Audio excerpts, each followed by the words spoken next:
મિત્રો આજના આ કાર્યક્રમમાં આજે આપણી અંગ્રેજી ભાષામાં પ્રિપોઝિશન્સ વિશે વાત કરીશું. પ્રિપોઝિશન પ્રી વત્તા પોઝિશન. પ્રિપોઝિશન જે છે એ નામની આગળ વપરાય છે અને એટલા માટે આપણે એને પ્રિપોઝિશન કહીએ છીએ. ગુજરાતીમાં એને અવ્યય કહેવામાં આવે છે. હવે અવ્યય જે છે, અવ્યય કે જેનો વ્યય નથી, અર્થાત તમે એના ઉપયોગ વગર રહી ન શકો, એના ઉપયોગને તમે રોકી ના શકો, એનો ઉપયોગ ફરજિયાત છે. ભાષામાં જો અવ્યયનો ઉપયોગ ન થાય તો ઘણી બધી ગૂંચવણો ઉત્પન્ન થાય છે. સમય, સ્થળ, ગતિ, સ્થિતિ વગેરે દર્શાવવા માટે આપણે પ્રિપોઝિશનનો ઉપયોગ કરીએ છીએ. તો આવો આપણે સૌ પ્રથમ ઓન વિશે વાત કરીએ. ઓન એટલે અટકીને ઉપર, કોઈ બીજી વસ્તુથી અટકીને ઉપર હોય ત્યારે આપણે ઓનનો ઉપયોગ કરીએ છીએ. જેમ કે my books are on the table, મારા પુસ્તકો ટેબલ ઉપર છે, ટેબલની ઉપર છે એટલે કે અડીની ઉપર છે. Don't sit on the cupboard, કબાટ ઉપર બેસશો નહીં. ઓન અડીને ઉપર એવો ભાવ દર્શાવવા માટે આપણે ઓનનો ઉપયોગ કરીએ છીએ. બે વસ્તુ એકબીજાને સ્પર્શ કરતી હોય એવી પરિસ્થિતિ. ઓનનો બીજો એક ઉપયોગ જોઈએ તો તારીખ અથવા કોઈ વાર અથવા કોઈ તહેવાર દર્શાવવા માટે આપણે ઓનનો ઉપયોગ કરીએ છીએ. જેમ કે Chetna will come on Friday, Arya is coming here on the 4th July, Aastha will come here on Holi. તો મિત્રો આ પ્રમાણે ઓનનો બીજો જે ઉપયોગ છે એ વાર, તહેવાર કે તારીખ દર્શાવવા માટે આપણે ઓનનો ઉપયોગ કરીએ છીએ. હવે જ્યારે તમે કોઈ સવારી કરતા હો, વાહનની ઉપર સવારી કરતા હો, જેમ કે કોઈ દ્વિચક્રી વાહન છે એની પર તમે સાયકલ કે સ્કૂટર કે મોટરસાયકલ, ત્યારે તમે ઓનનો ઉપયોગ કરી શકો. જેમ કે સંગીતા કેમ ઓન બાઇસિકલ, ઓન બાઇસિકલ. આ જ પ્રમાણે જો તમે કોઈ પ્રાણી પર સવારી કરતા હો તો પણ તમે ઓનનો ઉપયોગ કરી શકો છો. જેમ કે will you go on horse, will you go on horse. Some people are coming on the horse, on the horse, on the camel, on the camel, on the elephant. જ્યારે સવારીની વાત આવે છે ત્યારે તમે ઓનનો ઉપયોગ કરી શકો છો. આ ઉપરાંત ચોક્કસ તારીખનો ચોક્કસ સમય દર્શાવવો હોય તો પણ તમે ઓનનો ઉપયોગ કરી શકો. દાખલા તરીકે Gitanjali is coming on 4th morning, 4th morning એટલે કે 4th તારીખની સવારે. તો અહીંયા પણ તમે ખાસ ટાઈમનો ઉપયોગ કર્યો છે. આઈ એમ ઓન લીવ, લીવ એટલે રજા. તો અહીંયા આપણે ઓનનો ઉપયોગ કરી શકીએ છીએ ચોક્કસ સમય દર્શાવવા માટે. ચોક્કસ આયોજન પ્રમાણે કોઈ ક્રિયા બનતી હોય તો પણ તમે ઓનનો ઉપયોગ કરી શકો છો. જેમ કે the 10:30 bus started on time, on time એટલે કે સમયસર. તો મિત્રો આ પ્રમાણે ઓનનો મુખ્ય ઉપયોગ તો એક વસ્તુ કોઈ બીજી વસ્તુ ઉપર અટકીને ઉપર હોય એવી પરિસ્થિતિમાં તમે ઓનનો ઉપયોગ કરી શકશો. કોઈ વાર, તહેવાર કે તારીખ માટે તમે ઓનનો ઉપયોગ કરી શકો. ચોક્કસ સમય દર્શાવવા માટે પણ તમે ઓનનો ઉપયોગ કરી શકો છો. જેમ કે Gitanjali is coming on 4th morning, 4th morning મતલબ કે 4th તારીખની સવારે. એ જ પ્રમાણે તમે આઈ એમ ઓન લીવ, લીવ એટલે રજા. તો આ ખાસ ટાઈમ છે એના માટે તમે ઓનનો ઉપયોગ કરી શકો છો. એ પછી એટની વાત કરીએ તો ઘડિયાળનો ચોક્કસ સમય દર્શાવવા માટે આપણે એટનો ઉપયોગ કરીએ છીએ. જેમ કે Kaushika will start his shop at 8 o'clock, 8 o'clock, 9 o'clock, 10 o'clock. આ રીતે ચોક્કસ ટાઈમ દર્શાવવા માટે આપણે એટનો ઉપયોગ કરીએ છીએ. દાખલા તરીકે I get up at 6 o'clock, I get up at 6 o'clock. તો જ્યારે નિશ્ચિત ટાઈમ દર્શાવવો હોય ત્યારે આપણે એટનો ઉપયોગ કરીશું. ઘડિયાળ સિવાય પણ અમુક ચોક્કસ સમયના નિર્દેશ માટે આપણે એટનો ઉપયોગ કરીએ છીએ. ખાસ કરીને રાત્રિ માટે આપણે એટનો ઉપયોગ કરીએ છીએ. I will go to cinema house at night, at night. At noon પણ વપરાય. કોઈ ઉંમર વિશેની રજૂઆત કરી હોય તો આપણે એટ મુકાય. દાખલા તરીકે Mohan got married at 21, at 21, at 31. At 41. તો એટ અમુક ઉંમર દર્શાવવા માટે પણ આપણે એટનો ઉપયોગ કરીએ છીએ. કોઈ નાના શહેર કે ગામડાની વાત હોય ત્યારે આપણે એટનો ઉપયોગ કરીએ છીએ. જેમ કે Sharad was born at Karban, at Malanpur, at કોઈ નાનું ગામ હોય એટ માલનપુર, તેમજ કોઈ એવું ગામ હોય at for small village we use at. જગ્યા કે સ્થળ દર્શાવવા માટે, જાહેર સ્થળ દર્શાવવા માટે. જાહેર સ્થળ કોને કહેવાય કે at the railway station, at the bus depot, at the garden, at the college. Chetan will meet me at college. At college. તો આવા જાહેર સ્થળ દર્શાવવા માટે આપણે એટનો ઉપયોગ કરીએ છીએ. સિન્સનો ઉપયોગ ત્યારથી, તે વખતથી, તે સમયથી આવો જ્યારે ભાવ દર્શાવવામાં આવે છે ત્યારે આપણે સિન્સનો ઉપયોગ કરીએ છીએ. મોટાભાગે પૂર્ણ વર્તમાનકાળ, ચાલુ પૂર્ણ વર્તમાનકાળ અથવા પૂર્ણ ભૂતકાળમાં આપણે સિન્સનો ઉપયોગ કરીએ છીએ. જેમ કે Atul has been working since 1980. Since 1980. તો આ એક સમય બિંદુ થયું. એ જ પ્રમાણે Jagruti has been here since 7 o'clock. સમય બિંદુ દર્શાવે છે 7 વાગ્યાથી અથવા તો 1980થી. This is called point of the time. તો સમય બિંદુ દર્શાવવા માટે આપણે સિન્સનો ઉપયોગ કરીએ છીએ અને તે મોટાભાગે પૂર્ણ વર્તમાનકાળ, ચાલુ પૂર્ણ વર્તમાનકાળ અથવા તો પૂર્ણ ભૂતકાળમાં આપણે એનો ઉપયોગ કરીએ છીએ.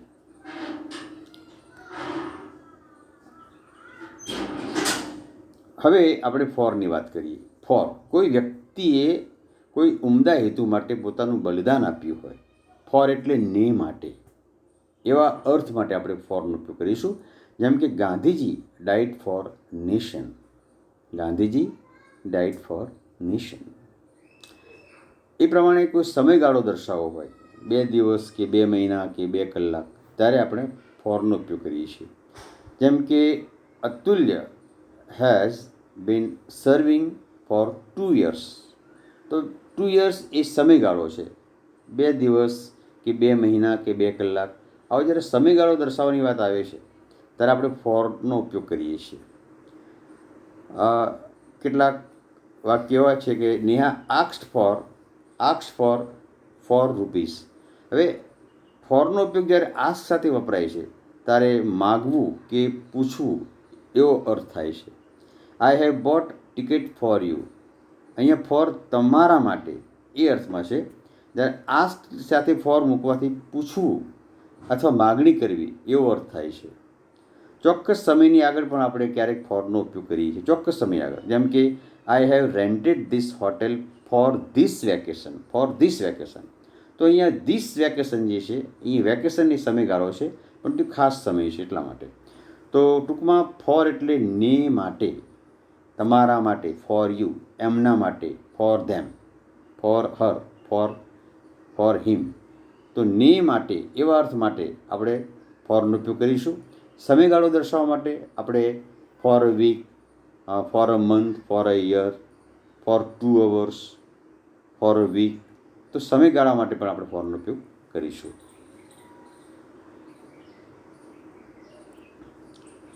ફ્રોમ એટલે થી, અમુક ચોક્કસ સમયથી. સિન્સની જેમ આપણે ફ્રોમનો ઉપયોગ એક સ્થળેથી બીજા સ્થળેની મુસાફરી માટે કે કોઈ ચોક્કસ સમયથી એવો ભાવ દર્શાવવા માટે આપણે ફ્રોમનો ઉપયોગ કરીશું. Amin is coming from Palanpur. From Palanpur એટલે કે પાલનપુરથી.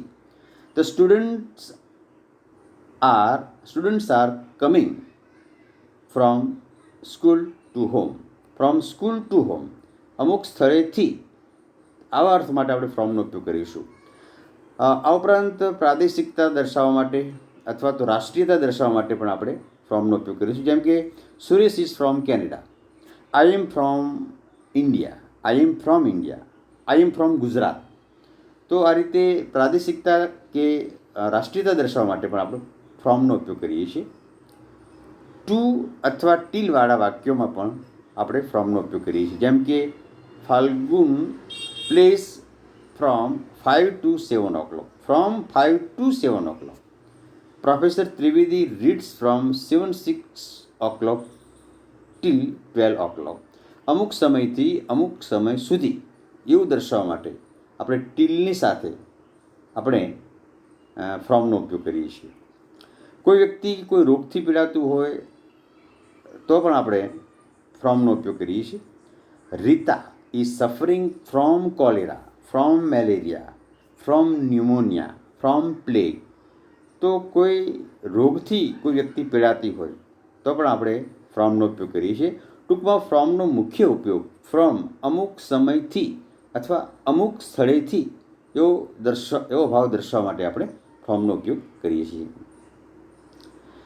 હવે આપણે બાયની વાત કરીએ. બાયનો ખૂબ જ જાણીતો એક ઉપયોગ છે. પેસિવ વોઇસમાં આપણે એનો ઉપયોગ કરીએ છીએ ને વડે અથવા ના દ્વારા. The lion is killed by a hunter. By a hunter. Hunter એટલે કે શિકારી વડે સિંહનું શિકાર કરવામાં આવ્યો છે. તો બાય જે છે મોટાભાગે આપણે પેસિવ વોઇસમાં એનો ઉપયોગ કરીએ છીએ. આ ઉપરાંત તમે કોઈ મુસાફરી કરતા હોય કોઈ સાધનમાં તો પણ તમે બાયનો ઉપયોગ કરી શકશો. જેમ કે I have come by bus, by train. હા, Naresh will go to Bombay by train.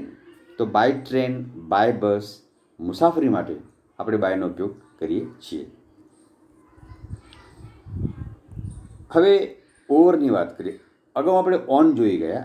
ઓનમાં અટકીને ઉપર, અહીંયા અટક્યા વિના ઉપર એવો ભાવ દર્શાવવા માટે આપણે ઓવરનો ઉપયોગ કરીશું. બે વસ્તુનો સીધો શારીરિક સંપર્ક થતો ન હોય અથવા વસ્તુ લટકતી હોય કે ઉડતી હોય કે એક સ્થળેથી બીજા સ્થળે પસાર થતી હોય. જેમ કે birds are flying over the hill. Birds are flying over the hill. તો અટક્યા વિના ઉપર એવો ભાવ દર્શાવવો હોય. અથવા તો કોઈ વસ્તુ ગતિમાં છે, અટક્યા વિના ગતિમાં છે. The plane is flying over the city. A fan is over my head. પંખો મારા માથા પર છે. પંખો મારા માથા પર છે. તો અટક્યા વિના ઉપર એવો ભાવ હોય ત્યારે આપણે ઓવરનો ઉપયોગ કરીશું. He jumped over the wall. Over the wall જ્યારે ગતિ હોય અને કોઈ વસ્તુની ઉપર કોઈ ગતિ હોય એવું દર્શાવવું હોય ત્યારે આપણે ઓવરનો ઉપયોગ કરીશું. ઓવર અટક્યા વિના ઉપર એવા ભાવ દર્શાવવા માટે આપણે ઓવરનો પ્રયોગ કરીશું.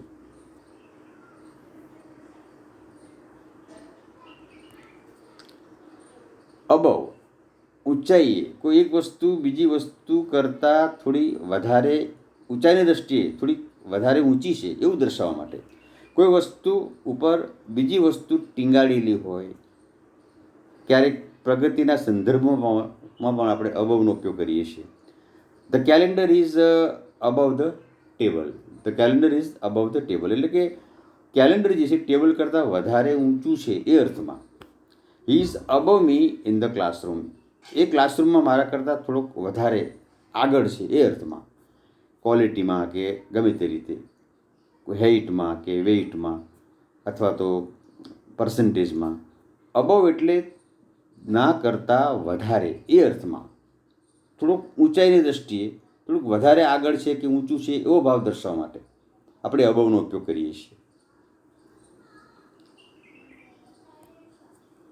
અપ એટલે ઉપર.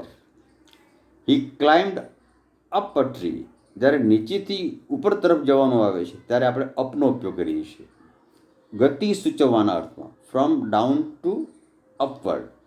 નીચેથી ઉપર એ ભાવમાં આપણે અપનો ઉપયોગ કરીએ છીએ.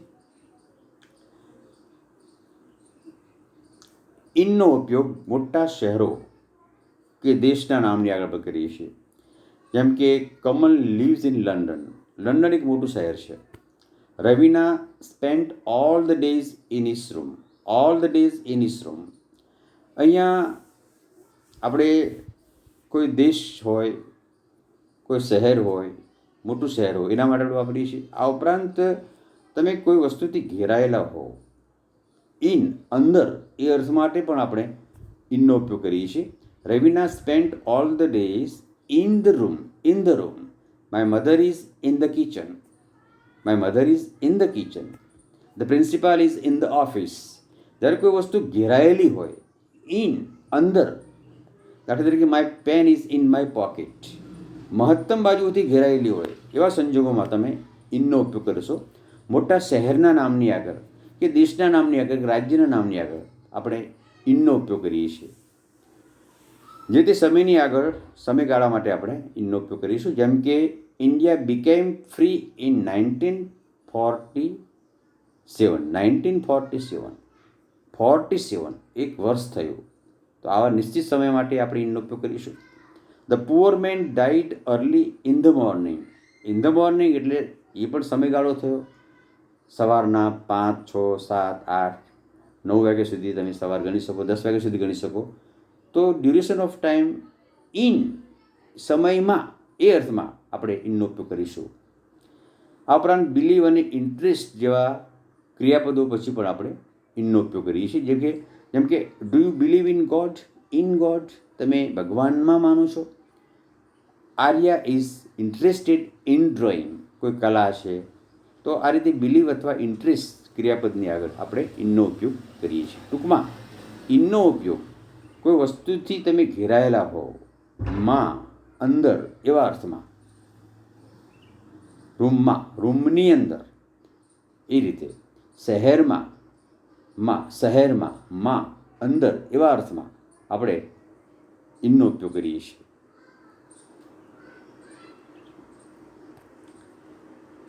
હવે ઇન્ટુની વાત કરીએ. ઇન્ટુ કોઈ એક સ્થળેથી બીજા સ્થળે પ્રવેશના અર્થમાં જ્યારે તમારે કંઈક દર્શાવવું હોય ત્યારે ગતિ દર્શાવવામાં કે અંદર જવાના અર્થમાં કે પ્રવેશવાના અર્થમાં આપણે ઇન્ટુનો ઉપયોગ કરીશું. જેમ કે Ved is coming into the garden. Into the garden મતલબ કે એન્ટર થાય છે એ સમયની વાત છે. Heena poured milk into the bottle. Into the bottle, દૂધ જે છે બોટલમાં રેડે છે. હિના દૂધ બોટલમાં રેડે છે એટલે એક સ્થળેથી બીજા સ્થળે અંદર પ્રવેશવાના અર્થ માટે આપણે ઇન્ટુનો ઉપયોગ કરીશું. જ્યારે કોઈ વસ્તુની અંદર કોઈ ક્રિયા ચાલુ છે તેવો નિર્દેશ કરવા માટે પણ આપણે ઇન્ટુનો ઉપયોગ કરીએ છીએ. The river flows into the sea. The saint dived into the deep water.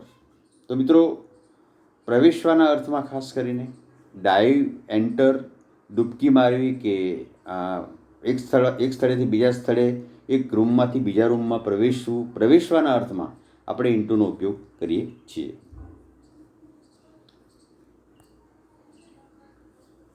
ઓફનો ઉપયોગ આપણે જોઈએ તો ઓફનો ઉપયોગ નું, ની, નુના એવો થાય છે.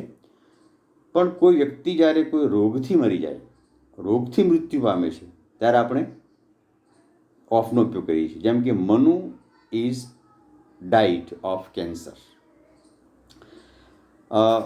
નોની, નુના માલિકીનો અર્થ દર્શાવવા માટે પણ આપણે ઓફનો ઉપયોગ કરીએ છીએ. જેમ કે all the nations of the world want peace not war. દુનિયાના તમામ દેશો શાંતિ ઈચ્છે છે, નહીં કે અશાંતિ એટલે કે યુદ્ધ. તો નોની, નુના એવા અર્થ માટે આપણે ઓફનો ઉપયોગ કરીશું. પરંતુ આ મોટાભાગે નિર્જીવ માટે આપણે ઓફનો ઉપયોગ કરીએ છીએ. નિર્જીવ માટે અથવા પશુ પક્ષી માટે. મનુષ્ય માટે આપણે ઓફનો ઉપયોગ કરતા નથી. ઘણી વખત સુપરલેટિવ ડિગ્રીમાં વિશેષણ અથવા ક્રિયા વિશેષણમાં ધને ઓફ દ્વારા અનુસરવામાં આવે છે. જેમ કે Chaitanya is the tallest of all the boys. Superlative ડિગ્રીમાં આપણે ક્યારેક ઓફનો ઉપયોગ કરીએ છીએ. ઘણા ફ્રેઝની પછી પણ આપણે ઓફનો ઉપયોગ કરીએ છીએ. જેમ કે ઇન્સ્ટીડ ઓફ, ને બદલે, ઇન્સ્પાઇટ ઓફ, આમ હોવા છતાં, બિકોઝ ઓફ, ને કારણે. આ બધા ફ્રેઝિસ છે અને ફ્રેઝિસમાં આપણે ઓફનો ઉપયોગ કરીએ છીએ. Because of my illness I didn't come to school. મારી માંદગીના કારણે હું શાળામાં આવ્યો નહીં. In spite of this good health, સારું સ્વાસ્થ્ય હોવા છતાં, he did not go to see picture. એ પિક્ચર જોવા માટે ગયો નહીં, ફિલ્મ જોવા માટે ગયો નહીં. આ ઉપરાંત કેટલાક ક્રિયાપદો સાથે આપણે ઓફનો ઉપયોગ કરીએ છીએ. જેમ કે afraid of, found of, scared of, aware of, capable of, think of, consist of જેવા શબ્દો. અફ્રેડ ઓફ એટલે નાથી ભયભીત હોવું, ડરાયેલું હોવું. ફોન્ડ ઓફ એટલે નો શોખ હોવો અથવા ના શોખીન હોવું. સ્કેર્ડ ઓફ નાથી ભયભીત હોવું. અવેર ઓફ નાથી જાગૃત હોવું, કેપેબલ ઓફ નાથી શક્તિમાન હોવું, થિંક ઓફ ના વિશે વિચારવું, કન્સિસ્ટ ઓફ નાથી બનેલું હોવું. જેમ કે I am fond of music, I am fond of music, I am proud of my country. તો fond of, proud of. Be aware of dog, I am capable of climbing the hill. તો આ પ્રમાણે કેટલાક ક્રિયાપદો સાથે આપણે ઓફનો એક વિશેષ ઉપયોગ કરીએ છીએ, તે ખાસ ધ્યાનમાં લેવું. તો મિત્રો, આજના આ કાર્યક્રમમાં આજે આપણે કેટલાક અવ્યય વિશે વાત કરી. અને આ અવ્યય જે છે એ સમય, સ્થળ, દર્શક શબ્દોની આગળ વપરાય છે. અને આ અવ્યય એટલે કે જેનો નાશ નથી, જેનો વ્યય નથી, એવા શબ્દો ભાષામાં ખૂબ જ જરૂરી છે. અવ્યય વગર આપણે ભાષામાં ઘણા બધા ગૂંચવાડા ઊભા થાય છે. તો આજના આ કાર્યક્રમમાં આપણે કેટલાક અગત્યના પ્રિપોઝિશન એટલે કે અવ્યય વિશે વાત કરી.